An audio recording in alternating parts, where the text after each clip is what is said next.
Hello, I'm Ben Mankiewicz. Welcome back to TCM. Tonight and next Wednesday, we're presenting movies starring actors who share a particular honor. They have all been recipients of the Jean Hersholt Humanitarian Award.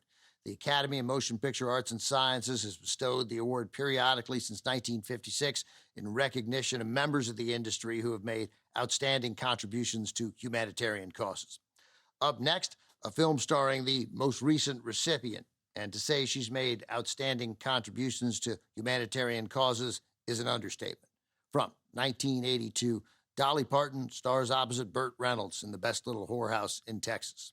The movie is an adaptation of a hit Broadway musical that premiered 4 years earlier based on a real working bordello known as the Chicken Ranch that operated illegally in Texas from 1905 until 1973. The film version has Dolly Parton as the owner of the Chicken Ranch. She keeps her business going with the help of her boyfriend, the local sheriff. That's Burt Reynolds.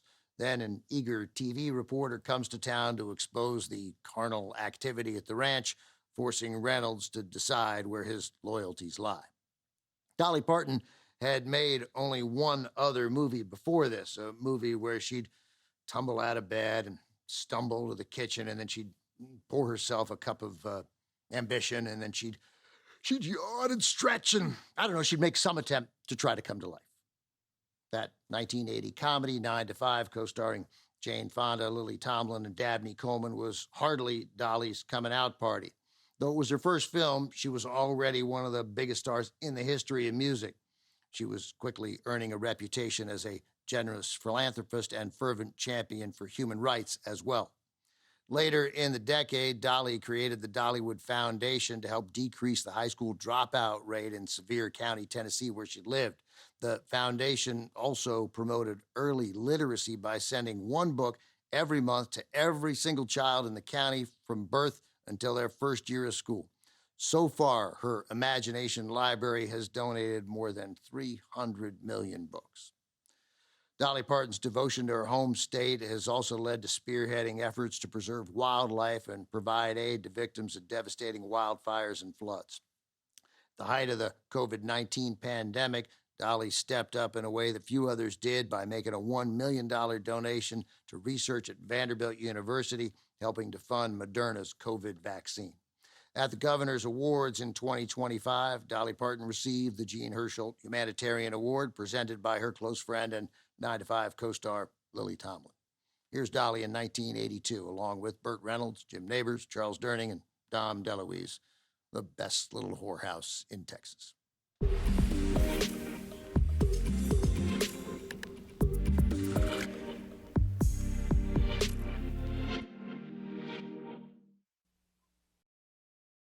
Dolly Parton had only made one other movie before this, 9 to 5, which earned her an Oscar nomination for Best Original Song. She added 2 songs to the Best Little Whorehouse in Texas soundtrack, including I Will Always Love You, which topped the country charts when Dolly first recorded it in 1974. Her recording for the film version, released in 1982, again reached the #1 spot on the U.S. country singles chart. Decade later, Whitney Houston recorded her own version for the 1992 film The Bodyguard. Best Little Whorehouse in Texas received mixed reviews when it premiered, though it did land 1 Oscar nomination for the singularly brilliant Charles Durning as Best Supporting Actor. Ahead tonight, we continue our tribute to Hollywood humanitarians with Rosalind Russell, who received the Jean Hersholt Humanitarian Award from the Academy in 1972. She stars opposite Don Amici in a 1941 MGM romantic comedy, also with Kay Francis and Van Heflin. The Feminine Touch is next on Turner Classic Movies. Next on TCM, The Feminine Touch, then Green Mansions, and later, Navy Blues.